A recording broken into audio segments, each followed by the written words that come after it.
मैं डॉक्टर मनु जी राय, associate professor Hindi विभाग TS college Hisua, स्नातक द्वितीय खंड हिंदी प्रतिष्ठा के विद्यार्थियों को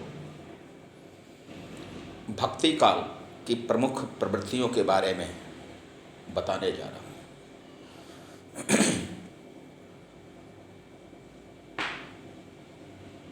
हिंदी साहित्य का भक्ति काल डॉक्टर ग्रियर्सन के अनुसार हिंदी साहित्य का स्वर्ण युग है और डॉक्टर ग्रियर्सन ने ही कहा था कि भक्ति काल के श्रेष्ठ कवि गोस्वामी तुलसीदास हैं। पूर्व काल में डॉक्टर रामधारी सिंह दिनकर जिस समय चीन गए थे, उस समय चीनी भाषा के विशेषज्ञ रामचरितमानस का हिंदी अवधी भाषा से अपनी चीनी भाषा में अनुवाद कर रहे थे। उन्होंने डॉक्टर दिनकर से कहा कि मैं हिंदी साहित्य को सम्मान देता हूं, लेकिन हिंदी साहित्य का जो स्वर्ण युग है भक्ति काल, वह मेरा सबसे अधिक प्रिय काल है। उसके 3 कवियों का उन्होंने नामकरण किया। शीर्ष पर गोस्वामी तुलसीदास, द्वितीय स्थान पर सूरदास और तृतीय स्थान पर जायसी को रखा। मैंने डॉक्टर ग्रियर्सन और उस चीनी विद्वान का इस कारण प्रयोग किया है जिसके चलते यह सिद्ध होता है कि विदेशी विद्वानों ने, आचार्यों ने, साहित्यानुरागियों ने, समीक्षकों ने भक्ति काल को हिंदी साहित्य का स्वर्ण युग माना है, विशिष्ट काल माना है। तो मूल रूप से आचार्य रामचंद्र शुक्ल के मतानुसार संवत 1375 से संवत 1700 तक हिंदी साहित्य का भक्ति काल आया है। और हिंदी साहित्य के भक्ति काल की मूल रूप से विशेषता थी कि इसके प्रारंभ में निर्गुण काल या संत काव्य परंपरा आई। मूल रूप से भक्ति काल को 2 भागों में बांटा जाता है, सगुण भक्ति काल या सगुण भक्ति युग और निर्गुण भक्ति युग। तो सबसे पहले निर्गुण भक्ति युग आया, निर्गुण भक्ति काल आया भारतीय साहित्य में, हिंदी भाषा में। और उस निर्गुण भक्ति काल के अंतर्गत अद्वैतवाद की प्रतिष्ठा रही।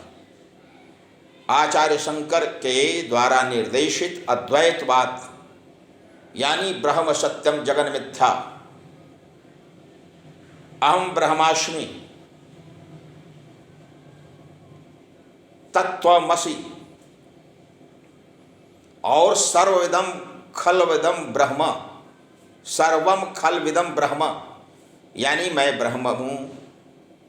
ये सभी जो देदीप्यमान है, जो दिखाई पड़ रहा है, वह ब्रह्मयुक्त है और तुम भी वही हो जो वह है। तत्त्वमसि, मैं ब्रह्म हूँ, तुम भी वही हो, और ये जब कुछ भी दिखाई पड़ रहा है ये सभी ब्रह्म है। इस सिद्धांत के अनुकूल आचार्य रामानंद के जो शिष्य हुए निर्गुणवादी, वे इस धारा में आए। खासकर समाज के उपेक्षित वर्ग के जो लोग थे, उन्होंने निर्गुणवाद के प्रचार में अपना जीवन लगाया। कबीरदास सेन, धन्ना, पीपा, रैदास इत्यादि जो वंचित समाज के थे, जो कपड़ा बुनने का काम करते थे, जूता सीने का काम करते थे, उन्होंने निर्गुण भक्ति धारा की आधारशिला रखी। वे संत हुए जिन्होंने रूढ़िवाद का विरोध किया, ब्रह्म को प्राप्ति के लिए जीवन के मात्र साधना की आवश्यकता पर बल दिया। तीर्थ, स्नान, पूजा, पोथी का अध्ययन इत्यादि को इन्होंने उपयुक्त नहीं माना। मानसिक शुद्धता पर इन्होंने बल दिया और इन्होंने अपने व्यक्तिगत कार्य को, व्यक्तिगत पेशा को छोड़ा नहीं। इस व्यक्तिगत पेशा को अपनाते हुए उन्होंने काव्य की सर्जना की। साखी, सब्दी, रमैनी में कबीर दास ने जो निर्गुणवाद का प्रचार किया वह अद्वैतवाद का ही प्रचार था।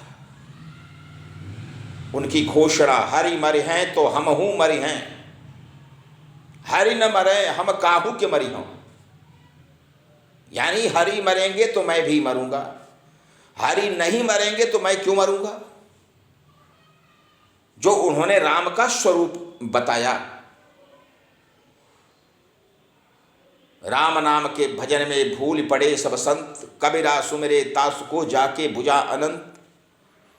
वे राम दाशरथी राम नहीं थे। यह आश्चर्य है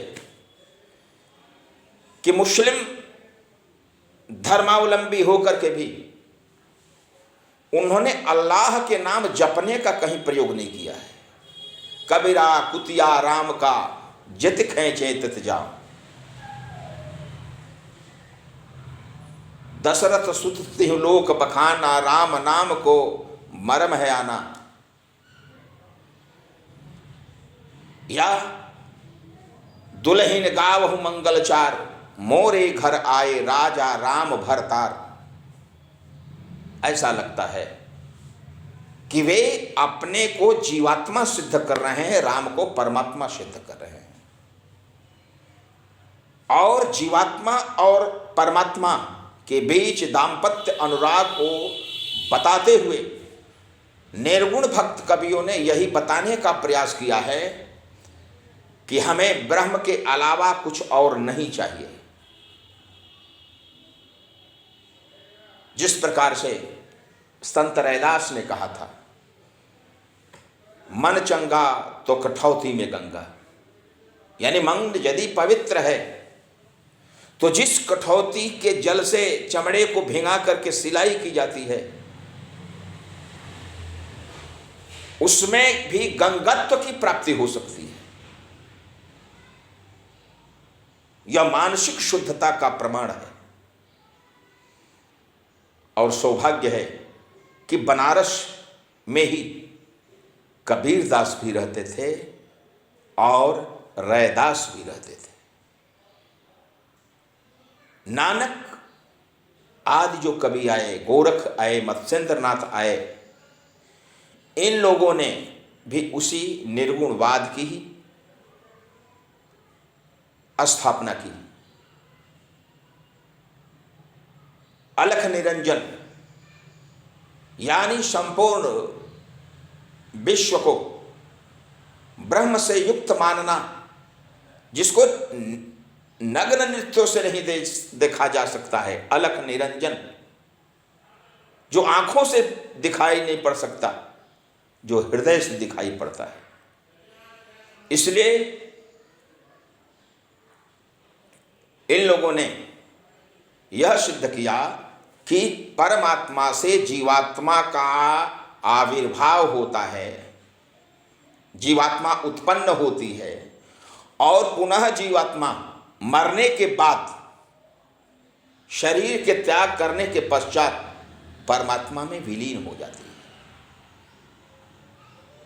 कनक कुंडल न्याय या बिंदु समुद्र न्याय यही तो है। कुंडल यानी अंगूठी में भी सोना है, और अंगूठी को गला दिया जाए तो पूर्ण रूप से सोना हो जाएगी। बूंद को समुद्र में मिला दिया जाए या समुद्र के महाक्षेत्र से एक बूंद ले ली जाए तो समुद्र का एक अंश बूंद बन गया, और बूंद यदि मिल गई तो समुद्र बन जाता है। यही परमात्मा और आत्मा का संबंध है, ऐसा हमारे संत कवियों ने कहा। जल में कुंभ, कुंभ में जल है, बाहर भीतर पानी, फूटा कुंभ जल जल ही समाना, यह तत् कहे ज्ञानी। यानी जल में भी कुंभ है। एक घड़े को उन्होंने जलाशय में पानी में भर करके दिखाया,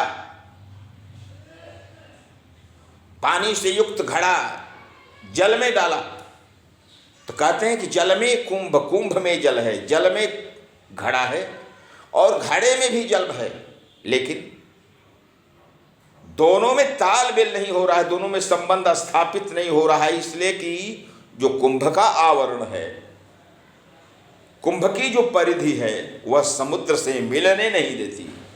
फुटा कुंभ, और यदि वह आवरण तोड़ दिया जाता है तो दोनों जल एक समान हो जाते हैं। फुटा कुंभ जल जल ही समाना, यह तत् कहे ज्ञानी, ऐसा कबीर ने कहा। तो यही विचारधारा संत काव्य परंपरा में आई। तो पहले जो निर्गुणवादी संत थे, जिन्होंने शंकराचार्य के अद्वैत मत का प्रचार किया, प्रकारांतर से ही, उन्होंने कहीं नहीं कहा कि मैं अद्वैतवादी हूँ या शंकराचार्य का अनुयायी हूँ, ऐसा कुछ नहीं कहा। लेकिन ब्रह्म सत्यम जगन मिथ्या की अभिव्यक्ति प्रकारांतर से उन्होंने की। इसमें एक धारा ऐसी आई जिसने ज्ञान के स्थान पर प्रेम को महत्व दिया, और वह धारा आई जायसी जैसे महाकवियों के नेतृत्व में। उसे प्रेमाख्यानक कवि या सूफी कवि कहा गया। सूफी शब्द बना है सफ़ से। सफ़ का अर्थ होता है साफ, इसी से खून साफी बना है, सफाई बना है। तो सूफी कवि उजले कंबल को पहन करके चलते थे, कंबल का ही वस्त्र रहता था उनका, उजली टोपी, उजले कंबल का चोला, और वे विभिन्न स्थानों पर घूम घूम करके हिंदू राजा और रानी की प्रेम कथाओं का वर्णन करते थे। अधिकांश कवि जो सूफी थे वे मुस्लिम थे, लेकिन उनकी जो रचनाएं आई वे रचनाएं हिंदू घराने की थी। नायक और नायिका हिंदू, और उस नायक और नायिका की प्रेम कथा को उन्होंने अपनी काव्य शैली का, काव्य प्रतिभा का आधार बनाया। आश्चर्य है कि मलिक मोहम्मद जायसी ने जिस पद्मावत की रचना की, उस पद्मावत का खलनायक मुस्लिम है, माया अलादीन सुल्तानू। जो अलादीन है वह माया का प्रतिरूप है। जीवात्मा का प्रतीक कौन है? तो राजा रतन सेन। पद्मावती क्या है? तो ब्रह्मज्योति, डिवाइन लाइट है। और वह ब्रह्मज्योति की प्राप्ति के लिए संघर्ष करता है। 7 समुद्र को पार करके उससे मिलता है। तो यह जो प्रेम कथा आई, मधु मालती हो, चंदावत हो या पद्मावत हो, इन सब में वही बातें रही। खासकर जो प्रेम कथा आई, उस प्रेम कथा का आधार बने 2 छंद, दोहा और चौपाई। भाषा सबकी अवधि रही, लेकिन उस परंपरा में शीर्ष कवि यदि कोई है तो मलिक मोहम्मद जायसी हैं। उनकी 3 रचनाएं हैं, पद्मावत, अखरावट और आखिरी कलाम। आखिरी कलाम और अखरावट तो प्रेम कथा पर आधारित नहीं है, लेकिन जो पद्मावत है वह प्रेम कथा का श्रेष्ठ काव्य है, सूफी काव्य परंपरा का श्रेष्ठ काव्य है। और उसमें उन्होंने फारसी मसनवी शैली और फारसी प्रेम पद्धति का भी वर्णन किया है। हमारी हिंदी शैली में, हिंदी परंपरा में जो भारतीय परंपरा थी, उस भारतीय परंपरा में रसाभास को एक दोष माना गया है।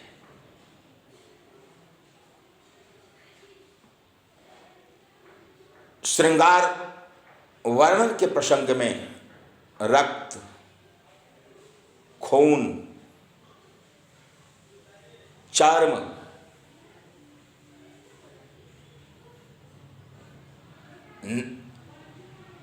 खखार इत्यादि शब्दों का प्रयोग वर्जित किया गया था।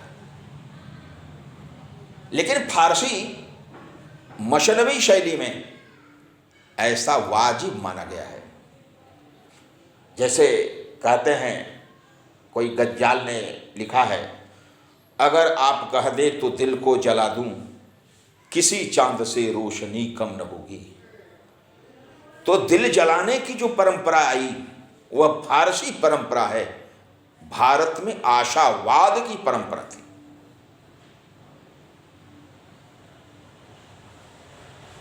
सूर की गोपियां कहीं जली नहीं, कलेजे को काट करके दिखाया नहीं हाथ पर। यह हाथ पर कलेजे को लेकर के घूमना, यह फारसी परंपरा है। लेकिन इसका भी उन सूफी कवियों ने प्रयोग किया है। यह तय था कि जो हिंदू और मुस्लिम का विरोध हुआ, सत्ता और सत्ता से प्रभावित लोगों के बीच में, वह कबीर जैसे संतों के माध्यम से दूर नहीं हुआ। दूर करने का यदि प्रयास हुआ सामाजिक तौर पर, तो वह सूफी कवियों के द्वारा हुआ। तो भक्ति काल को 2 श्रेणियों में रखा जाए, सगुण भक्ति काव्य और निर्गुण भक्ति काव्य। तो प्रारंभ में निर्गुण भक्ति काव्य ही आया, लेकिन निर्गुण भक्ति काव्य में सबसे पहले संत काव्य परंपरा, और उसके बाद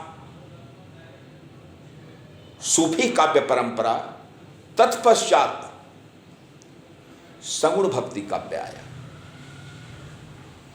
इसलिए कि जिस कबीर ने प्रश्न कर दिया था कि दोय भुजा के भजन में भूल पड़े सब संत, कबीरा सुमिरे दास को जाके भुजा अनंत, उसको संत कवियों के उत्तर के लिए सगुण भक्ति काव्य में एकजुट होकर के कवियों ने अपने नए सिद्धांत की स्थापना की। रामचरितमानस के प्रारंभ और अंत में जो निर्गुणवाद का खंडन करके सगुणवाद की स्थापना की गई है, खास करके बाल कांड के प्रारंभ में और उत्तर कांड के अंत में, यह स्थापना कबीर आदि संत कवियों के उस व्याख्यान के विरोध में हुई जिसमें उनका कहना था कि ब्रह्म निरंजन है, निर्गुण है, अभेद है, अजन्म है, अरूप है, वह सिर्फ हृदय से ही प्राप्त हो सकता है। आचार्य शंकराचार्य ने पहले ही कह दिया था कि जो भक्त हैं, भक्त कनिष्ठ पात्र हैं और जो ज्ञानी हैं वरिष्ठ पात्र हैं। यानी उन्होंने वरीयता दी ज्ञानियों को, भक्तों को उन्होंने कनिष्ठ माना। लेकिन रामचरितमानस के उत्तर कांड में जो काकभुसुंडी गरुड़ संवाद में जो व्यक्त हुआ है, उसमें यही है कि नहीं, भक्ति ही श्रेष्ठ है। निर्गुण ज्ञान योग इत्यादि उनसे बहुत न्यून हैं, यही नहीं। महाकवि सूरदास ने भ्रमर गीत प्रसंग में जो निर्गुणवाद का खंडन किया है, उद्धव के विचारों का खंडन किया है, गोपियों की प्रेम भावना, उपालंभ, व्यंग इत्यादि के समक्ष उद्धव को जो उन्होंने नतमस्तक दिखाया है, इससे यही सिद्ध होता है कि ज्ञान योग और निर्गुण की अपेक्षा प्रेम, शरणागति और सगुण भक्ति भाव श्रेष्ठ है। जिस प्रकार का व्यंग सूरदास ने गोपियों के माध्यम से करवाया है, वह विशुद्ध रूप से निर्गुणवाद पर प्रहार ही है। निर्गुण कौन देश को वासी,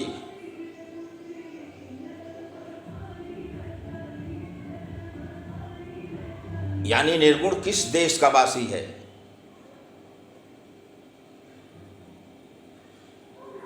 ज्ञान योग इत्यादि के जो स्थापना करते हैं, जो समर्थन करते हैं, ते सब बसत ईशपुर काशी, वे सभी काशी में रहते हैं। जब गोपियां कहती हैं कि युवती ने जोग भोग खूब जा कहीं, कौने सीख सिखाई, कि ए उद्धव तुम ये तो बता दो, युवतियों के लिए योग और बूढ़ी कुबड़ी के लिए, कुब्जा के लिए भोग, ये किसने तुम्हें सिखाया है। उद्धव को किल कूजत कानन, ऐसे में तुम मोहि सिखावत भस्म लगावन आनन। यानी वसंत ऋतु में कोयल कूक रही है और इस परिस्थिति में तुम हमको कहते हो कि माथे पर भस्म लगाओ, निर्गुण का प्रचार करो, ये उचित है क्या? यहां तक कि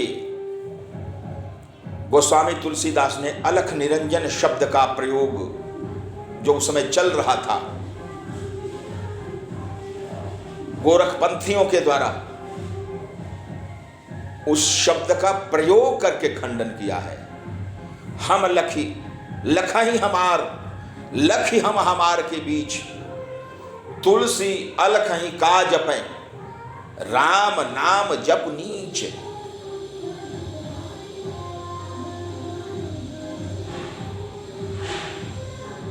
हम लखी, हम भी देखते हैं भगवान को, वे भी हमें देखते हैं। लखी हम हमार के बीच, हम और हमारे भगवान के बीच में तुम अलख निरंजन को क्यों देखते हो? ऐ नीच, राम को भजो। तो यहां जो भजन करने का निर्देश दिया गया है, यह भजन करने का निर्देश इसलिए दिया है कि यहां पर भक्ति को श्रेष्ठ माना गया है। तो जिस प्रकार से भक्ति काल के प्रारंभिक चरण में दो प्रकार के मत आए, पहला निर्गुण, और निर्गुण में भी पहला आया संत काव्य, और संत काव्य के पश्चात आया सूफी काव्य। उसी प्रकार भक्ति काल के सगुण काल में दो प्रकार की भक्ति धाराएं आई। पहली कृष्ण भक्ति धारा, दूसरी राम भक्ति धारा। आश्चर्य है कि सबसे पहले कृष्ण भक्ति धारा आई प्रवाह के रूप में।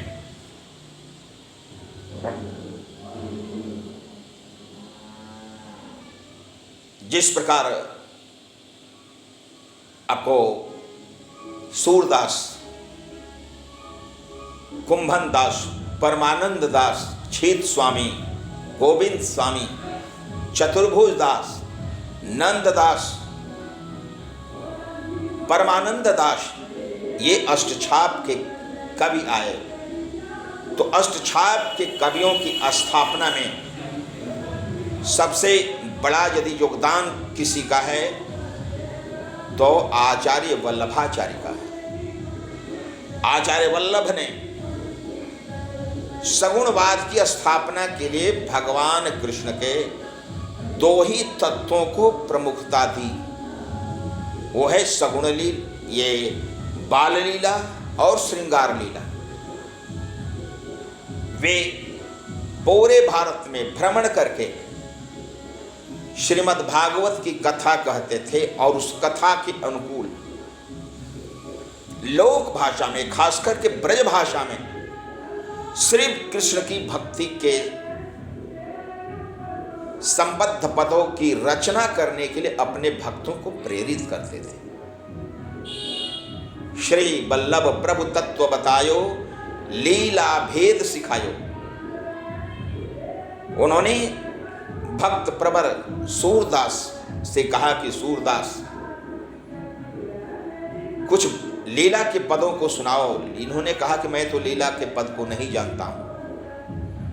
उन्होंने नैराश्य और दास्य भाव से युक्त कुछ पदों को गाया जिसमें संसार से वैराग्य और आत्मदैन्य का प्राधान्य था।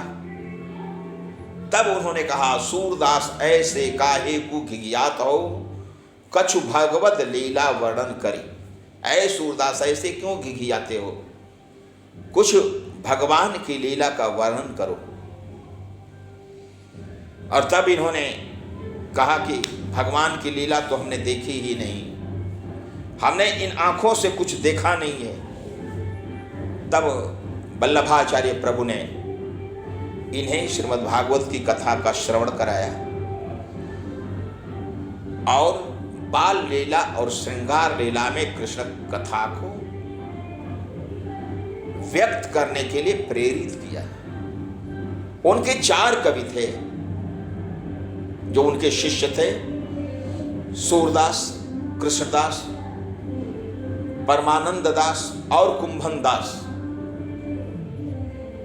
उनके सुपुत्र विठलनाथ के अन्य 4 शिष्य आ गए, चतुर्भुज दास, छीत स्वामी, गोविंद स्वामी और नंददास।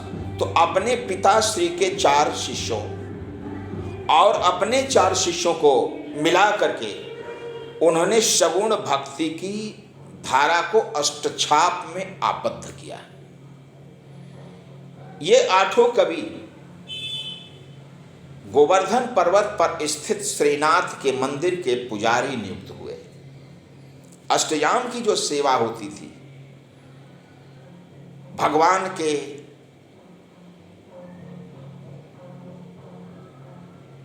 मंदिर में ग्वाल, आरती, शयन, भोग, उत्थापन इत्यादि जो अष्टयाम की सेवा होती थी, उसके लिए 8 कवि नियुक्त किए गए। और ये कवि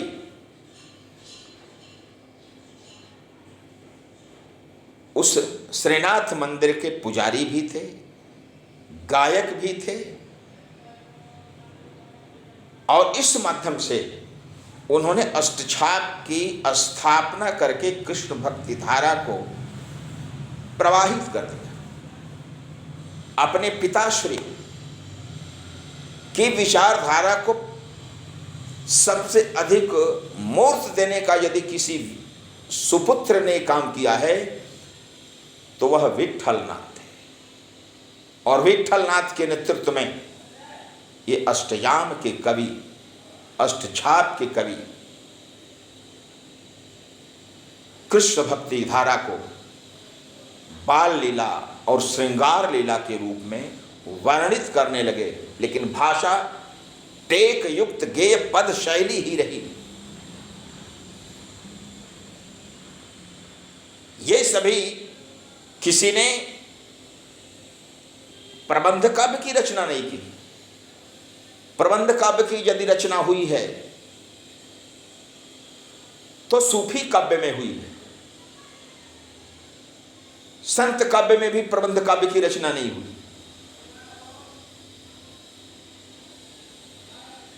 सूफी काव्य में प्रबंध काव्य की रचना की गई। और इसके बाद जो कृष्ण भक्ति काव्य आया तो कृष्ण भक्ति काव्य में भी मुक्तक पदों की ही रचना हुई। सबसे बड़ी बात कि ये अष्टयाम के पुजारी गायक थे, टेक युक्त गे पद शैली में पदों का गायन करते थे श्रीनाथ के मंदिर में। और तत्पश्चात अपने को उसी में लीन रखते थे। लेकिन उनके बाद जो दूसरा चरण आया भक्ति काल का, और वह भक्ति काल का दूसरा चरण था राम भक्ति काव्य। और राम भक्ति काव्य में राम के जन्म स्थान के अनुकूल अवधी भाषा काव्य का अंग बन गई। और प्रबंध काव्य की रचना का पुनः प्रयोग होने लगा। वही दोहा और चौपाई की शैली, कुछ अन्य छंदों की शैली संयुक्त हो गई। रामचरितमानस, रामचंद्रिका इत्यादि जो ग्रंथ आए वे सभी प्रबंध काव्य के अंतर्गत आते हैं। भाषा अवधि रही, प्रमुखता 2 छंदों की रही, और वे छंद थे प्रबंध काव्य के अनुकूल दोहा और चौपाई। ध्यातव्य है कि इसके पूर्व सूफी काव्य में भी दोहा और चौपाई की ही परंपरा रही और राम भक्ति काव्य में भी दोहा चौपाई की ही प्रबंध का परंपरा रही। लेकिन ऐसा नहीं कि राम भक्त कवियों ने टेक युक्त गे पद शैली का परित्याग कर दिया। स्वयं गोस्वामी तुलसीदास की ही अवधि भाषा से अधिक रचनाएं ब्रजभाषा की, गीतावली, कवितावली, विनय पत्रिका, ये सभी रचनाएं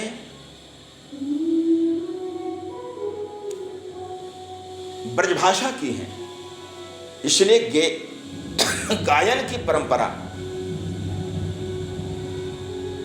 गीत काव्य की परंपरा ब्रजभाषा की मूल देन है और प्रबंध काव्य की परंपरा अवधि की देन है।